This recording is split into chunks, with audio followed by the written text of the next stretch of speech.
Mahigit 100 estudyante sa lungsod ng Kawayan ang napabilang sa Special Program for Employment of Students or SPES ng Department of Labor and Employment DOLE, Isabela Field Office bilang bahagi ng programang nagbibigay ng pansamantalang trabaho sa mga kabataan. Ayon kay Provincial Head Reginald Estioco, dumaan sa masusing pagsusuri ang kanilang tanggapan upang matukoy ang mga kwalipikadong benepisyaryo ng programa na nakatuon sa mga tunay na nangangailangan na.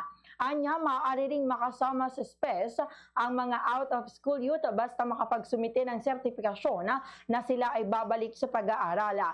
Sa ilalim ng programa, magtatrabaho ang mga benepisyaryo sa loob ng 20 days habang bakasyon at kapalit ng dagdag na kita.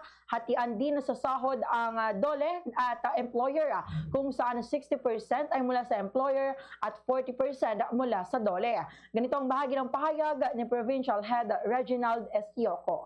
Mga employer kung ano yung mga obligasyon nila bilang mga employer para pagdating ng inspection namin. Isang benepisyaryo na si John Patrick Bernadette, malaking tulong ang SPES hindi lamang sa pinansyal kundi pati sa pagkakaroon ng aktual na karanasan sa trabaho na magagamit naman sa hinaharap.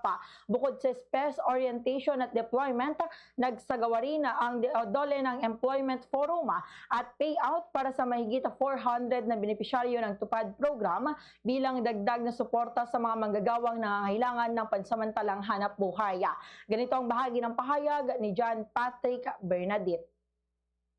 Malaking tulong po ito sa amin para pang-support po sa aming pag-aaral and at the same time is matulungan po namin yung family po namin sa financially po and nagpapasalamat po kami on behalf of the youth of Kawayan City na may programa po ganito para ma-express din po namin or magawa din po namin yung mga gagawin namin sa mga barangay namin and maging po ng knowledge para po sa future po naming trabaho.